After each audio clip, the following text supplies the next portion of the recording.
अस्सलाम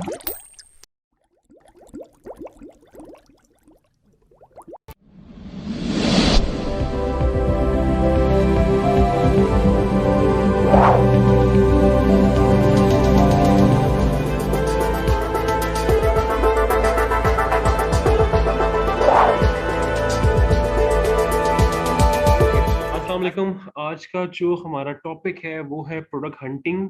product hunting इस पूरे इकोसिस्टम में सबसे ज़्यादा इम्पोर्टेंट और सबसे ज़्यादा क्रूशल किस्म का एक प्रोसेस है, एक स्टेज है, जो कि बड़े इम्पोर्टेंटली हमने उसको कैटर करना होता है।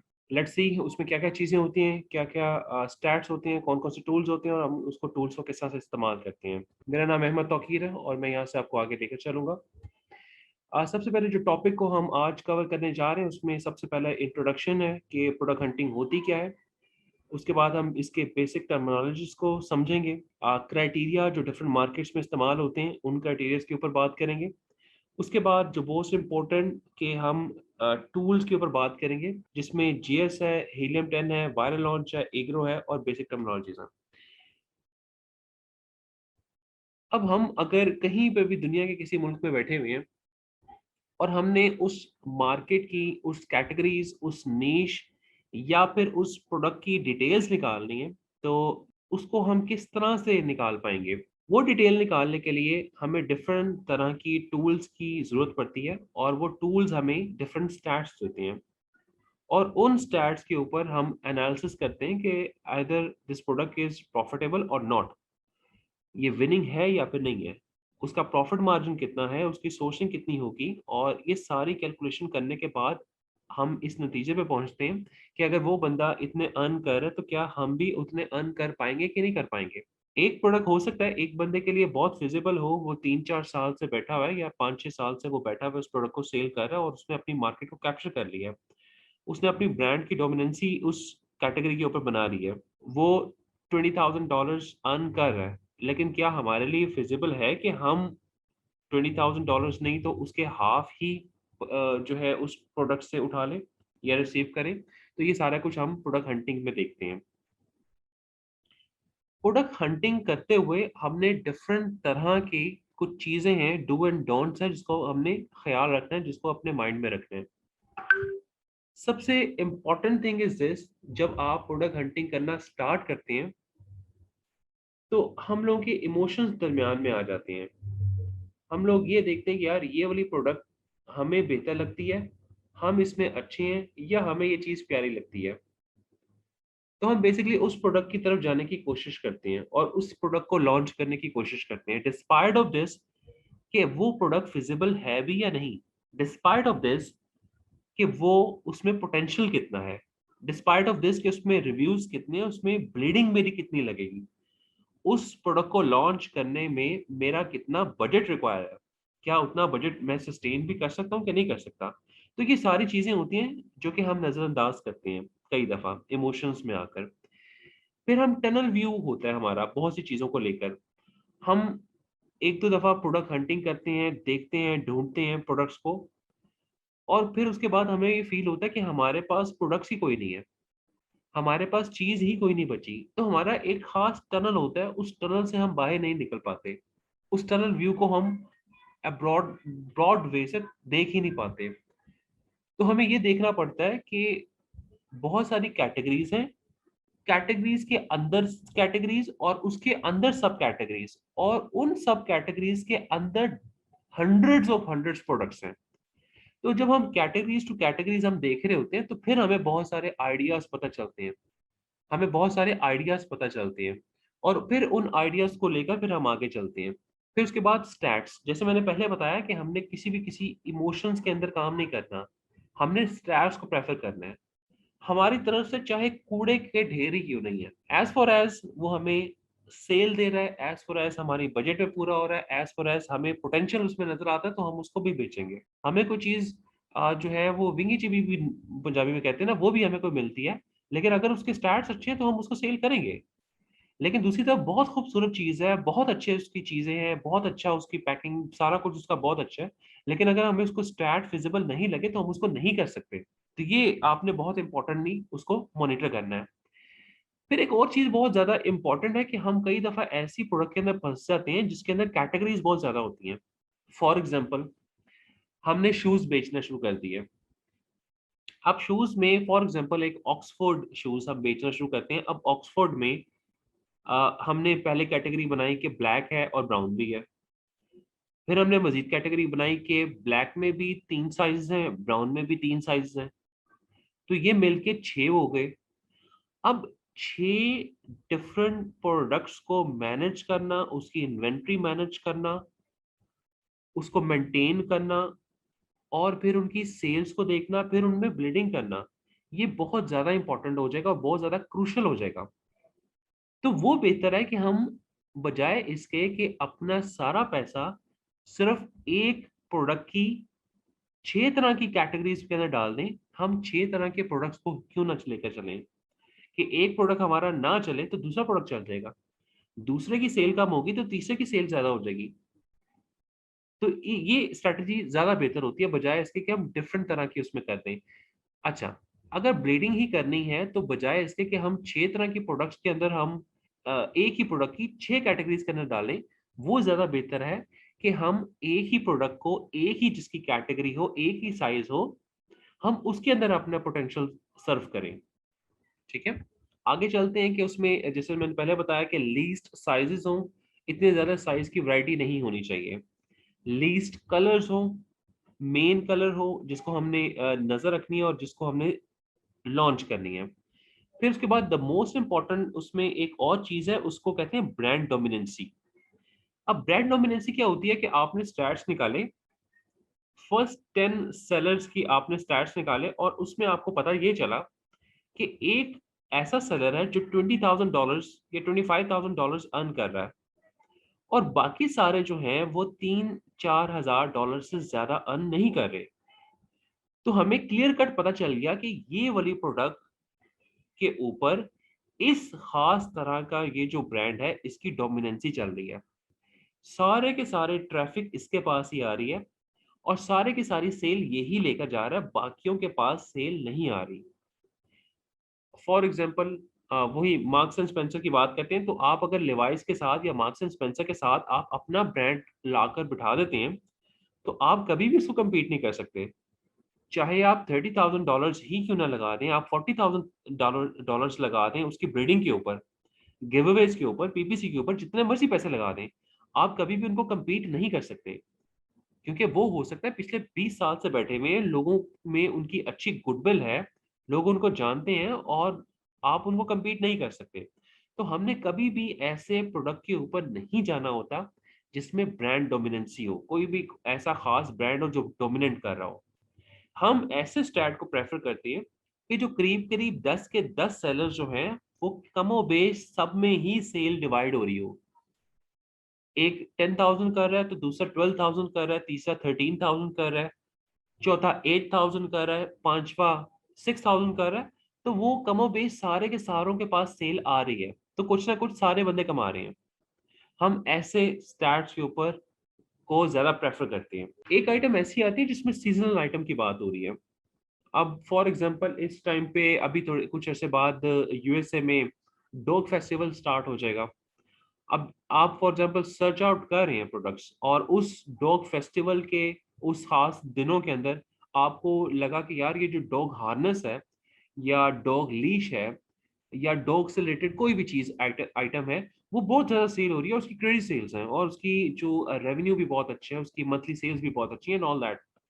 तो आपको वो लगा कि वो बहुत अच्छा उसमें पोटेंशियल है, आपने उसमें बस नहीं कर जाना। आपने चेक करना है कि क्या पिछले 1 साल में उसकी सेल सस्टेन करती है, पिछले 5 साल में उसकी सेल्स का ग्राफ क्या है। तो ये सारी चीजें हैं जो आप एक दफा देखते हैं, उसको मॉनिटर करते हैं, पिछले सारे स्टैट्स निकालते हैं, और फिर डिसाइड करते हैं कि क्या ये प्रोडक्ट खास सीजन के अंदर सेल तो नहीं हो रही। अगर वो सीजन चला गया तो मैं अपनी प्रोडक्ट को कहाँ पे सेल करूंगा, मैं इन्वेंट्री लेकर बैठ जाऊंगा और मेरी सेल नहीं होगी, तो और मुझे कॉस्ट पड़ेगी। तो इस सिचुएशन से बचने के लिए आप पहले से प्रोडक्शन देखते हो, आप पहले से ही सारी होमवर्क करते हैं सही तरह से। इसकी एक और मिसाल इस तरह से है कि जैसे फॉर एग्जांपल क्रिसमस के मामला आते हैं। क्रिसमस के ऊपर खास तरह के ट्रीज, खास तरह की चॉकलेट्स, खास तरह के गिफ्ट्स, खास तरह के लाइट्स, बेल्स, वो जरा सेल हो रही है, लेकिन वो सीजनल है। वो सिर्फ उसी नवंबर दिसंबर में सेल होगी। अगर आप उसके स्टैट्स जनवरी फरवरी में देखेंगे वो सेल नहीं होंगी। इसी तरह से कुछ खास तरह के फ्लावर्स, कुछ खास तरह की कैंडल्स, कुछ ऐसे प्रोडक्ट्स हैं जो कि सेल होते हैं फरवरी में, 24 फरवरी को लेते हुए, सॉरी 14 फरवरी को लेते हुए। तो उस टाइम पे उन प्रोडक्ट्स की सेल है जो कि सारे साल नहीं होती। अब यहाँ पे दो चीजें आती हैं। एक ऐसा बंदा है, पर्टिकुलरली हम लोग ऐसे लोग हैं जो कहते हैं यार हमने एक ही दफा ब्रांड लॉन्च करना है, ब्रांड को डेवलप करना है, और हमें कोई ऐसी प्रोडक्ट चाहिए जो कि हम सारा साल थोड़ी थोड़ी करके बेचते रहें। दूसरी तरफ ऐसे लोग भी हैं जो कि कुछ वक्त के लिए इन होते हैं, अपनी प्रोडक्ट सेल करते हैं और उसके बाद निकल जाते हैं। उनको पता है कि जनवरी फरवरी में कौन सी प्रोडक्ट सेल करनी है, उसी की वो मंगवाएंगे इन्वेंट्री, उसी को लाइव करेंगे, 2-3 माह में उसको सेल करेंगे, अपना प्रॉफिट मार्जिन रखेंगे और चले जाएंगे, अपना काम करते रहेंगे। फिर उनको पता है कि जुलाई अगस्त में कौन सी चीजें ज्यादा सेल हो रही हैं, फिर उनको पता है कि नवंबर दिसंबर में कौन सी चीजें ज्यादा सेल होंगी। तो वो खास पीरियड के लिए आते हैं और उसी सीजन में एंटर करते हैं मार्केट में, अपना प्रोडक्ट जो है वो सेल करते हैं और अपना मार्जिन उठाकर साइड पर हो जाते हैं। ठीक है। तो इस तरह की भी स्ट्रैटेजीज होती हैं लोगों की। नॉर्मली ये दो तरह के इन्वेस्टर्स होते हैं और हमने डिसाइड करना है कि हमने किस तरफ जाना है। लेकिन नॉर्मली ज्यादा पोटेंशियल यही है कि आप थ्रू आउट ऐसी प्रोडक्ट को देखें जो कि आप सारा साल थोड़ी थोड़ी करके बेचते रहें, ताकि एक पैसिव इनकम का एक जरिया जो है वो डेवलप हो, वो जनरेट हो। ओके, नेक्स्ट आ गया लोअर प्राइस। अब प्राइस का एक जो है वो एक ब्रैकेट है। उस ब्रैकेट को हमने मद्देनजर रखना होता है। उस ब्रैकेट से नीचे चले जाएंगे तब भी प्रॉब्लम है, उस ब्रैकेट से ऊपर चले जाएंगे तब भी प्रॉब्लम है। For example if you want to launch in USA, तो हम उसमें जो ब्रैकेट रखते हैं वो नॉर्मली $10 to $12 से लेकर $30 to $35 तक रखते हैं। अब ऐसी प्रोडक्ट्स जो कि $10 to $12 से नीचे है, 4, 5, 6, 7, 8, $9, उस पर भी हम इज्तनाब करते हैं, उसको अवॉइड करते हैं, हम उसमें एंटर नहीं होते। उसकी वजह है, उसकी वजह ये है मेनली कि उसमें बहुत ज़्यादा चाइनीज बैठे हुए हैं। वो मार्केट बहुत ज़्यादा कंपटीशन उस मार्केट में बहुत ज़्यादा है, उस प्राइस टैग के अंदर हर बंदा लॉन्च कर रहा होता है। तो जब इतना ज़्यादा चाइनीज भी आया हुआ है, वहाँ का लोकल भी बहुत ज़्यादा लोग आए हुए हैं, क्योंकि उनको पता है कि भाई ये तो पैसे कुछ नहीं है, अगर मेरा जैकपॉट लगता है मैं जो है वो थोड़ी इन्वेस्टमेंट करके एक अच्छा प्रॉफिट ले सकता हूँ, और मेरी इतनी ज़्यादा जो है रिस्क भी नहीं है। तो इसलिए वो लोअर प्राइस में चाइनीज और इस तरह के लोग ज़्यादा आ जाते हैं। और अगर आप $30-35 से ऊपर जाते हैं, पर यूनिट की मैं प्राइस बता रहा हूँ, अगर इससे आप ऊपर जाते हैं फिर भी प्रॉब्लम है, क्योंकि उसमें बहुत ज्यादा रिस्क मार्जिन बहुत ज्यादा है। उसका रिस्क आपका स्टार्ट ही 25-30,000 डॉलर से होगा। इससे भी ज्यादा मैं मिनिमम की बात कर रहा हूँ, मिनिमम 30-35,000 डॉलर से रिस्क आपका स्टार्ट हुआ। उसमें फिर आपकी ब्लीडिंग है, आपने उसको रैंक करना है।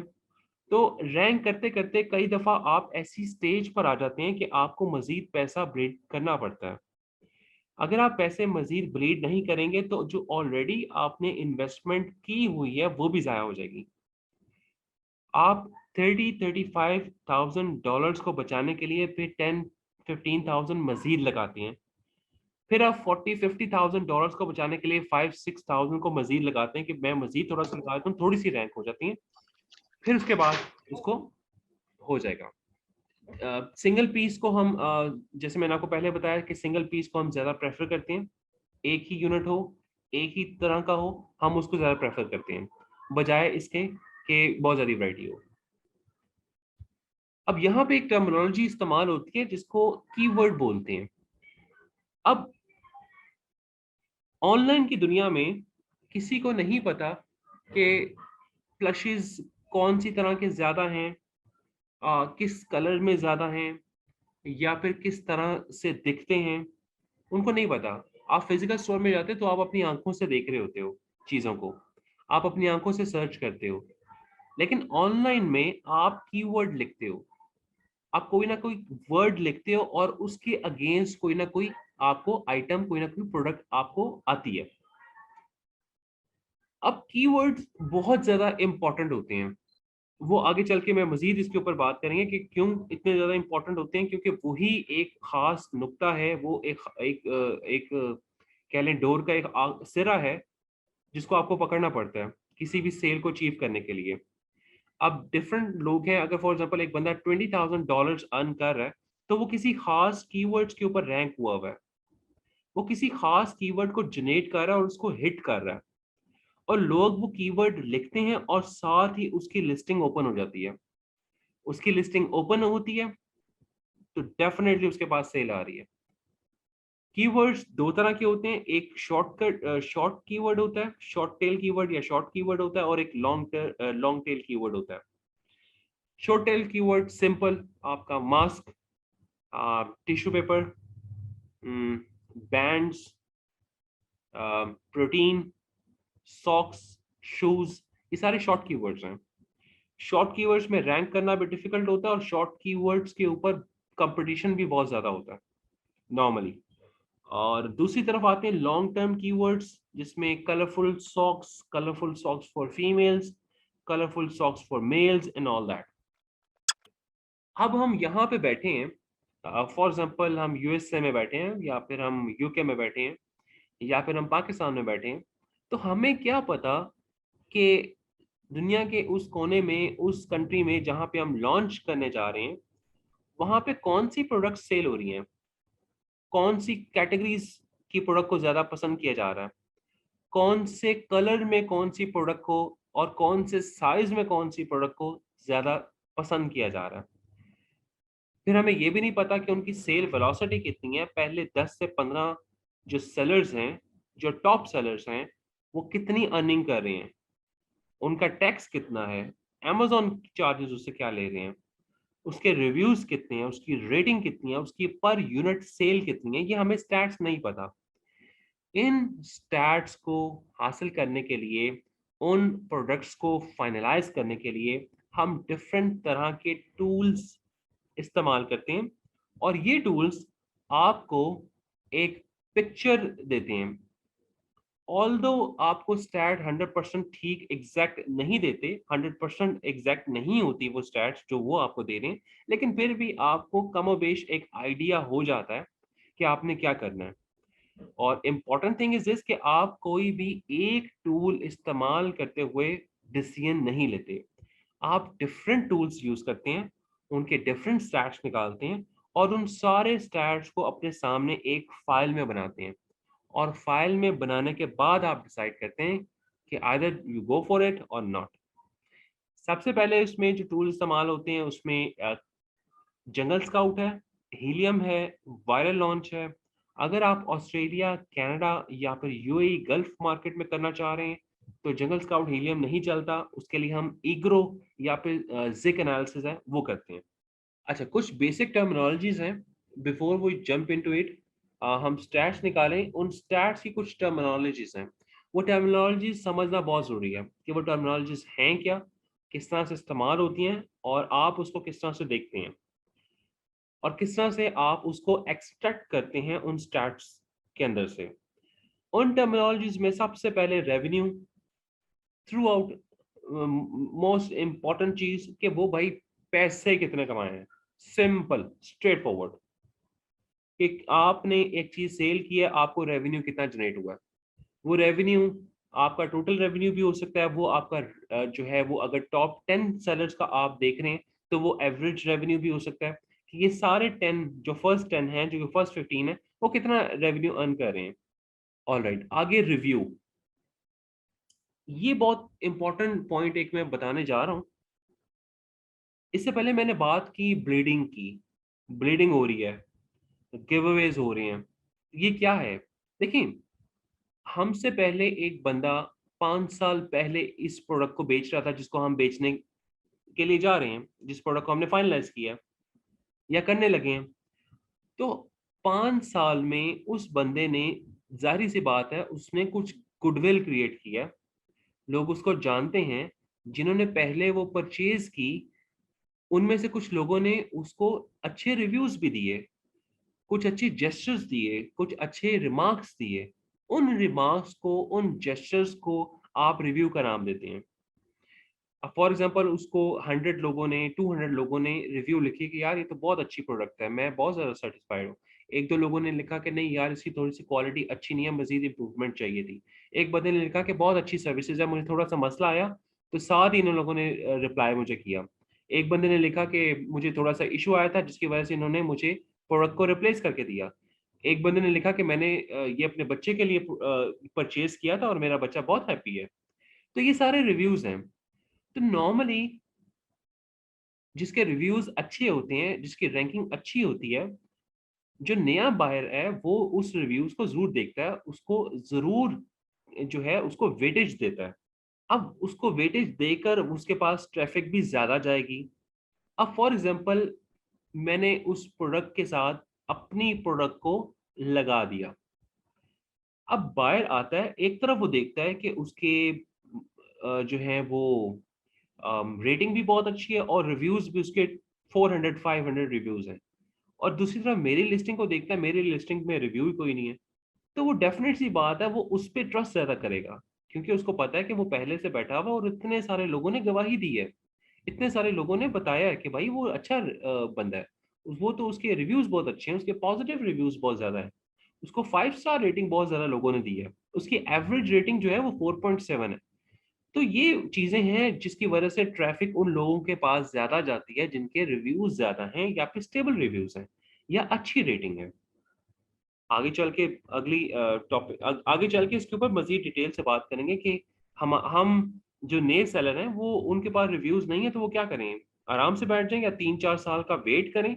हम ऐसी कौन सी स्ट्रेटजीज अपनाएं कि जिसकी वजह से हमें रिव्यूज मिले, हम रैंक हो सकें। तो आगे चल के मजीद इसके हवाले से बात करते रहेंगे, डोंट वरी अबाउट इट। आगे है मंथली सेल। हमने इसको जरूर कैटर करना होता है, देखना होता है कि भाई मंथली सेल कितनी है। फॉर एग्जाम्पल उसकी मंथली सेल की वेलोसिटी बहुत अच्छी है तो हमने उस चीज को जरूर कैटर करना है। आगे सर्च वॉल्यूम। सर्च वॉल्यूम से मुराद ये है कि एट अ टाइम कितने ज्यादा लोग हैं जो उस प्रोडक्ट को सर्च कर रहे हैं।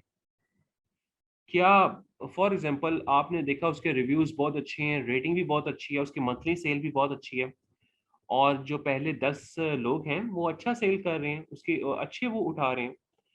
तो मैंने उसके बाद आप मैंने कहा कि नहीं सर ये इसके ऊपर हम नहीं करेंगे। आपने कहा क्यों? तो मैंने कहा इसका सर्च वॉल्यूम बहुत कम है। आपने कहा सर्च वॉल्यूम कम है तो क्या हुआ, इसके रिव्यूज, इसके रेवेन्यू अच्छा है। मैं कहूँगा नहीं sir. For example search volume इसका 5000 है, सिर्फ 5000 लोग इस कीवर्ड को जो है सर्च कर रहे हैं, और 20 लोग बैठे हुए हैं, और उनमें भी आपस में कंपटीशन है कि 5000 लोग जो आ रहे हैं उनको वो डिवाइड हो रहे हैं 20 लोगों में, तो वो थोड़ा थोड़ा कमा रहे हैं।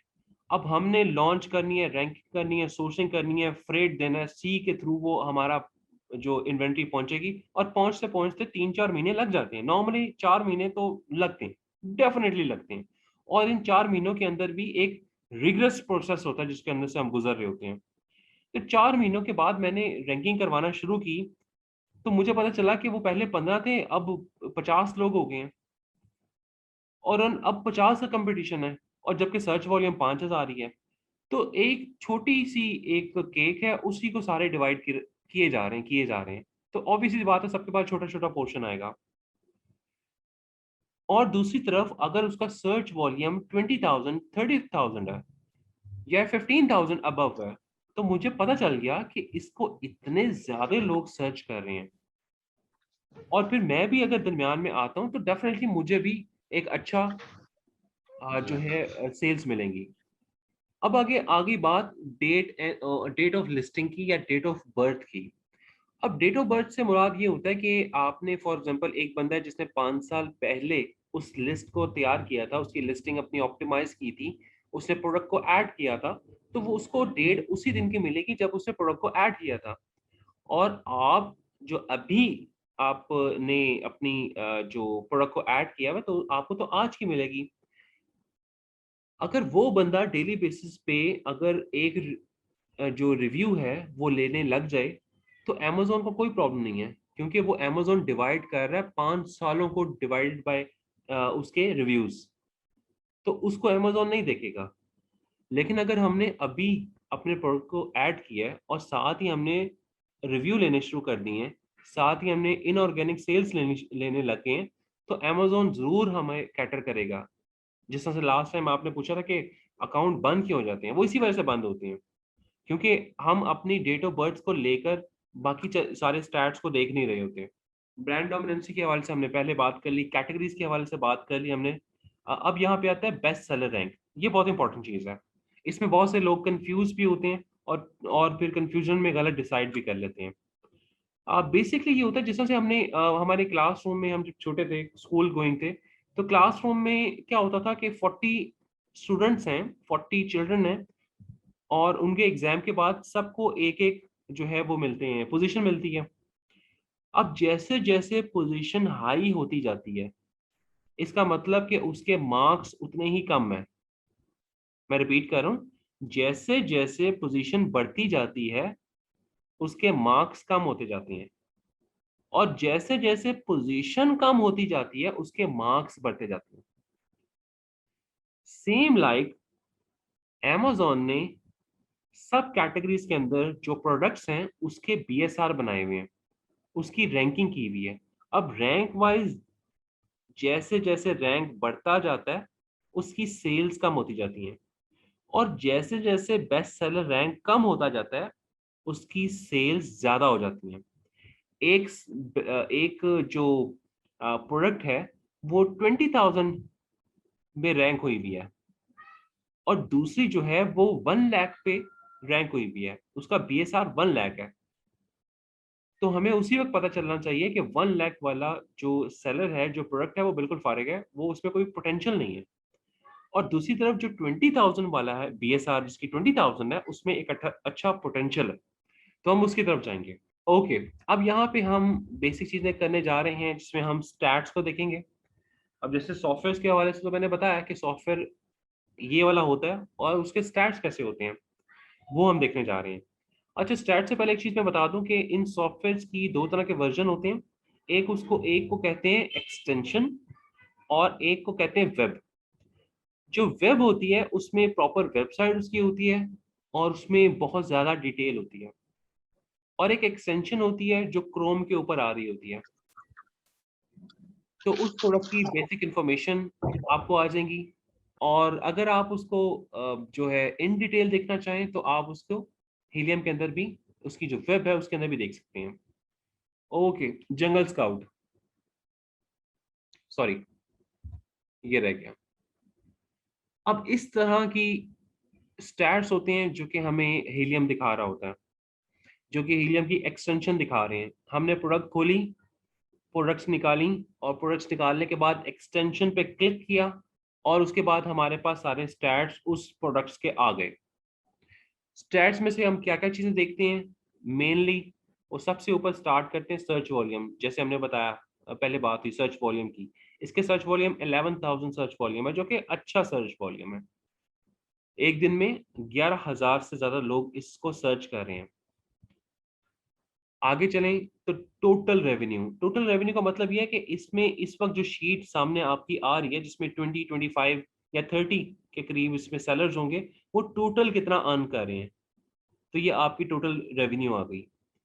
एवरेज, अब हो सकता है कोई 5,000 कर रहा है, कोई 10,000 कर रहा है, कोई 2,000 कर रहा है, तो एवरेज तकरीबन 3,800 पाउंड्स हर बंदा अर्न कर रहा है एवरेजली। ये इसका एवरेज BSR है, बेस्ट सेलर रैंक है। आगे चलें तो एवरेज प्राइस है कि एक बंदा हो सकता है कि प्रोडक्ट को इस पर्टिकुलर प्रोडक्ट को 20 पाउंड की सेल कर रहा हो सकता है एक बंदा 10 पाउंड की सेल कर रहा हो, एक 15 पाउंड की सेल कर रहा हो, लेकिन एवरेज जो बंदा सेल कर रहा है उसकी प्राइस यहाँ पे आ गई। एवरेज रिव्यूज, जैसे हमने पहले बात की रिव्यूज की, वो यहाँ पर आ गया। अब यहाँ पे देखकर हमें आइडिया ये हो जाएगा सबसे पहले कि इस प्रोडक्ट को अगर हम लॉन्च करते हैं, इस प्रोडक्ट को अगर हम लॉन्च करते हैं तो हमारी ब्लीडिंग कितनी होगी, हमारी उतनी ब्लीडिंग है कि हम उसको कैटर कर लें। तो नॉर्मली अगर देखा जाए तो हमने एवरेज रखा होता है वो 5000, सॉरी आई एम सॉरी 500 या 600 एवरेज रिव्यूज। इससे ऊपर हम नहीं जाते हैं, क्योंकि ऑब्वियसली 1000 का मतलब ये है कि हमें बहुत ज्यादा गिव अवेज देने पड़ेंगे, और उन बहुत ज्यादा गिव अवेज देकर कुछ रिव्यूज लेने पड़ेंगे। एक छोटा सा कंसेप्ट मैं आपको बता दूं रिव्यू का, जो जिसके हवाले से आपने लास्ट टाइम भी बात की थी मेरे से, कि कुछ लोग हैं वो कहते हैं कि जी यूके में या यूएसए में अकाउंट्स बंद हो जाते हैं। तो मैंने उनको बताया था कि उसके प्रॉपर स्टैट्स होते हैं। अगर कोई एक्सपर्ट बंदा है, प्रॉपर जिसने ट्रेनिंग ली हुई है, जिसको चीज़ों के हवाले से पता है, उसका कभी अकाउंट बंद नहीं होता इस तरह। जो कि प्रॉपर ट्रेन नहीं होते, उनके अकाउंट डेफिनेटली बंद हो जाते हैं। वो किस तरह से बंद होते हैं, वो अभी मैं एक बहुत इंपॉर्टेंट पॉइंट बताने लगा हूँ। अब आपने फॉर एग्जांपल हमने लॉन्च किया कोई प्रोडक्ट, लॉन्च करने के बाद हमने उसकी सेल स्टार्ट की, सेल स्टार्ट हो रही है। एक वो सेल है जिसको ऑर्गेनिक सेल बोलते हैं, एक वो सेल है जिसको इनऑर्गेनिक सेल बोलते हैं या नॉन ऑर्गेनिक सेल बोलते हैं।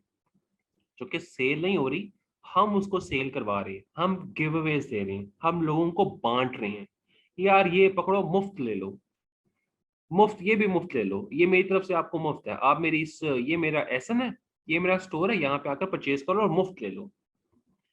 अब मुफ्त आप जो बांट रहे हैं, उसमें आपको ये फायदा है कि amazon को अल्टीमेटली, amazon के इंटेलिजेंस सिस्टम को ये पता चल रहा है कि ये प्रोडक्ट सेल हो रही है, तो वो आहिस्ता आहिस्ता आपकी रैंकिंग बढ़ाने लग जाता है। और दूसरी तरफ सेल होगी तो आप रिव्यूज लेंगे, सेल होगी तो फिर आप उसका रिव्यूज लेंगे, उसके ऊपर रिव्यूज लेंगे। वो कैसे? उसका एक रेशो है कि आपकी, फॉर एग्जांपल हम जो तकरीबन 1.5-2 साल पहले जब हमने स्टार्ट किया था, जब मैंने देखा था इन चीजों को, तब हम देखते थे 100:1 कि आपकी 100 सेल होंगी तो आपने एक रिव्यू लेना है। अगर आपने इसको कम करने की कोशिश की तो डेफिनेटली उसको पता चल जाएगा कि ये इनऑर्गेनिक सेल है, वो आपको मॉनिटर करेगा, उसके बाद आपका अकाउंट बंद कर देगा। तो हमने 100:1 का हिसाब लगाया हुआ था, उस वक्त ये चल रहा था। इस टाइम पर आज के जमाने में, आज अभी देखा जाए तो ये बहुत कम हो गया, 70 तक आ गया। तो हम इसलिए इसको देखते हैं कि इसमें हमें पता चल जाता है कि हमने कितनी ज्यादा हमने मुफ्त में चीजें बांट रही हैं, और उस मुफ्त में बांटने के बाद उस रेशो को अगर देखा जाए तो हम रिव्यूज कितने लेंगे। एवरेज 1000 है, तो इसका मतलब कि मिनिमम 7000 सेल्स करेंगे तो फिर इसमें रिव्यू जो है वो 1000 के करीब आएंगे। तो बिफोर गोइंग इनटू इट, हमें ये पता चल गया कि हमारी ब्रीडिंग कितनी है। उसके बाद हीलियम ने कुछ स्टार दिए, कुछ उसकी रैंकिंग दे दी इस पूरे स्टैट्स को देखते हुए। उसने उसको 1 स्टार दिया, जो कि एवरेज है, और 32 के करीब उसकी रैंकिंग उसको दे दी। ये आ गई पहली टॉप की आपकी पोजीशन सारी। इसके साइड पे अगर देखें तो यहाँ पे ये सारे आपके पास एसन है, ये सारे ब्रांड्स हैं जो सेल कर रहे हैं, ये उनके टाइटल, इस कैटेगरी में ये चीजें सेल कर रहे हैं। ये बाय बॉक्स है। अभी चेक करने वाली चीजें यही हैं, ये टाइटल, कैटेगरी, FBA फीस और इसका रेवेन्यू, कि ये बंदा 19,000 पाउंड कमा रहा है, ये 10,000 पाउंड कमा रहा है, ये 4,000, ये 1400, ये 32, ये 35, ये 19। अब यहाँ पे अगर आप देखें तो ये दो ब्रांड्स हैं सिर्फ जो कि अच्छी सेल अर्न कर रहे हैं। बाकी सारे जो हैं वो बिल्कुल चांदपुरा है, जो कि बिल्कुल बहुत ही मिनिमम है, जो कि इन दोनों से बचते हैं तो इनके पास कुछ चले जाते हैं। अदरवाइज इन दो ब्रांड, इस दो ब्रांड की इस प्रोडक्ट के अंदर जो है वो डोमिनेंसी है। इसी तरह से जंगल स्काउट के स्टैट्स हैं। जंगल स्काउट के स्टैट्स सेम लाइक, सबसे ऊपर आपकी एवरेज मंथली सेल है पर यूनिट सेल। इसमें आपको पता चल रहा है कि पर यूनिट सेल जो है वो इतने हैं। ये एवरेज रैंक आ गया, यहाँ पे उसकी प्राइस आ गई, एवरेज प्राइस, यहाँ पे उसके रिव्यूज आ गए, और यहाँ पे डिटेल आ गई कि कौन सा बंदा कितने को सेल कर रहा है और किसकी कितने बर्थ हुई थी। फॉर एग्जांपल इसकी बर्थ 2016 में हो चुकी है और इसकी ये हुई है, ये सारी बर्थ आ गई, और टोटल उसकी रेवेन्यू यहाँ पे इसने ये रेवेन्यू इसने जनरेट किए हैं। यानी 2016 का ये बंदा लेकर बैठा हुआ है और अभी तक इसके मंथली जो है वो 118 पाउंड कुछ भी नहीं है। ये इसके स्टैट्स हो गए। अब तीसरा आपका आता है वायरल लॉन्च। वायरल लॉन्च में बेसिक चीजें तो मेन सेम है, जिस तरह से ऊपर वाली चीजें जिस तरह से पहले मैंने आपको बताई वो सेम है। और ये भी अगर आप देखें तो यहाँ पे भी same brand, title name, categories, BSR, monthly revenue आ गया। वायरल लॉन्च में एक जो एक्स्ट्रा चीज दी जाती है, वो जो अच्छी चीज है वो है आपके ये ट्रेंड्स। वायरल लॉन्च जो है, अगर आप ये देखें ऊपर ये टैब्स हैं, सेलर, कीवर्ड, ट्रेंड, एनालिसिस, ये वाले जो दो टैब हैं ये एक्स्ट्रा दिए जाते हैं। ट्रेंड्स में वो पूरा साल का आपको दिखा देता है कि इस पूरे साल में सेल्स के ट्रेंड्स क्या हैं। अब ट्रेंड्स अगर बहुत ज्यादा फ्लक्चुएट कर रहे हों, या फिर एक ट्रेंड एक खास टेम्परेचर एक खास लाइन पे आप आ रहा है और एक खास मंथ में आकर वो बहुत ज्यादा रेज कर रहा है, तो इसका मतलब है कि वो ट्रेंडी है, वो सीजनल है। अब अगर आप इसमें देखें तो ये 2000 पे सस्टेन कर रहा है, कभी 3000 पे जा रहा है, 4000 पे आ रहा है, एक दफा सिर्फ मई के महीने में ये नीचे आया है, अदरवाइज पूरे साल में इसकी ट्रेंड सेम है। 2000 पे या 3000 पे इसमें ही फ्लक्चुएट कर रहा है, तो इसका मतलब है ये ट्रेंडी नहीं है, ये सीजनल नहीं है। उसके बाद एनालिसिस में एक एक एनालिसिस हम इसको 100% नहीं देखते, मैं फिर से रिपीट कर रहा हूँ, किसी भी एक टूल के ऊपर आप डिसाइड नहीं करते यस और नो की, ठीक है। इसने आपको एक एवरेज बता दिया कि स्टे अवे, कि ये स्टे अवे रखो। स्टे अवे क्यों रखो? कि आपके रिव्यूज बहुत हाई हैं। और फिर उसने ये भी बता दिया such average volume, average review volume extremely high, वो इसने बता रहा है कि इसमें चूंकि रिव्यूज बहुत ज्यादा है इसलिए इससे दूर रहो। मंथली सेल उसने एवरेज बता दी। फिर यहाँ पे उसने ये बता दिया कि रिव्यूज कितने आपको चाहिए रैंक करने के लिए, और यहाँ पे उसने आपको रिजल्ट बता दिया कि ये आपका रिजल्ट है, और ये सॉफ्टवेयर जो है ये आपको सजेस्ट कर रहा है कि इस प्रोडक्ट से दूर रहें। ये तीन बेसिक टूल हो गए। अब एक और चीज आप इस्तेमाल करते हैं जिसको आप कहते हैं गूगल ट्रेंड्स। यस, गूगल के ऊपर भी आपके ट्रेंड्स शो होते हैं। आप किसी प्रोडक्ट को लेकर उनकी ट्रेंड्स देखते हैं। गूगल ट्रेंड्स जैसे ही आप क्लिक करेंगे आपके पास की शीट आ जाएगी, उसके ऊपर क्या होगा कि आप सबसे पहले जिस एरिया में, जिस कंट्री में आपने सर्च करना है वहां पे वो उस इसका नाम लिख देना है। जैसे मैं यूके कर रहा हूँ तो ये मैंने यूके लिख दिया, यूएसए कर रहा हूँ तो यूएसए लिख दिया। फिर मैंने 5 साल क्लिक कर दिया कि 5 साल की मुझे स्टैट्स दिखाए कि 5 साल तक इस मेन जो कैटेगरी है, इस कीवर्ड्स है, इसमें गूगल क्या सजेस्ट कर रहा है। गूगल भी डेफिनेट सी बात है अपना पूरा मैकेनिज्म चला रहा है, इसमें भी एसईओ हो रहा है, इसमें भी ट्रेंड्स देखे जा रहे हैं, लोगों के ट्रेंड्स देखे जा रहे हैं कि लोग कितना सर्च कर रहे हैं। आप किसी भी कीवर्ड को लिखें तो आपको वो बता देंगे कि कितने लोग इसको सर्च कर रहे हैं और कितने लोगों में इस वर्ड की पॉपुलैरिटी है। जैसे फॉर एग्जांपल मैंने अभी लास्ट टाइम उर्तुगुल लिखा यहाँ पे, तो मैं हैरान हो गया कि उर्तुगुल की बहुत ज्यादा उसकी सर्च वॉल्यूम बहुत ज्यादा था, गल्फ में उसका बहुत ज्यादा सर्च वॉल्यूम था। तो इस तरह की, वैसे ही एक ऑफ द रिकॉर्ड मैं आपको बता रहा हूँ, तो इस तरह से आप देख सकते हैं कि उसका सर्च वॉल्यूम कितना है। अब यहाँ पे मैंने फुटबॉल लिखा तो फुटबॉल का एक खास सर्च वॉल्यूम है, और फुटबॉल का मैंने कंपैरिजन किया। फॉर एग्जांपल मैं फुटबॉल को या फिर टेडी बियर को बेचने जा रहा हूँ, तो मैंने ये चेक किया कि यूके मार्केट में इन दोनों प्रोडक्ट का कंपैरिजन क्या है। तो उसने दिखाया कि फुटबॉल के कंपैरिजन में टेडी बियर तो बिल्कुल नीचे है, बिल्कुल नीचे, और फुटबॉल उसके मुकाबले में बहुत अच्छा सस्टेन कर रहा है। और पूरे साल कभी भी फुटबॉल नीचे जीरो पे नहीं आया, जबकि एक खास लेवल पे ही रहा है। तो मुझे पता चल गया कि गूगल ट्रेंड्स भी इस प्रोडक्ट को फेवर कर रही है। अब इस प्रोडक्ट के फॉर एग्जांपल मैंने पहले स्टैट्स जंगल स्काउट में देखे, फिर हीलियम में देखे, फिर वायरल लॉन्च में देखे। वायरल लॉन्च की सारी तीनों टैब्स के अंदर चेक कर लिया। उसके बाद मैंने गूगल ट्रेंड्स चेक किया। अब ये सारी कैलकुलेशन करने के बाद मुझे आइडिया होता है कि मुझे ये प्रोडक्ट करनी है या नहीं करनी। एक इसमें इजाफी चीज आती है जिसमें हम प्रॉफिट मार्जिन कहते हैं। जब ये सारी चीजें हमें सूट कर रही होती हैं, फिर हम एक और चीज चेक करते हैं जिसको प्रॉफिट मार्जिन कहते हैं। हम चेक ये करते हैं कि ये प्रोडक्ट अगर हम लॉन्च करते हैं तो हमारी सारी कैलकुलेशन करने के बाद मिनिमम हमारे पास प्रॉफिट कितना होगा, सिंपल। तो मकसद कहने का ये है कि ये सारा काम हम डीपली करते हैं before going to invest in any kind of category or any niche or any product। हम फेवरेटेबल देखते हैं कि ये फेवरेटेबल है या फिर नहीं है, ये प्रॉफिटेबल है या फिर नहीं है, इसमें हमें कुछ बचेगा या नहीं बचेगा। हम $30,000 लगाकर इसमें एक कम से कम हम 25 या 30% भी उठाएंगे या फिर नहीं उठा पाएंगे।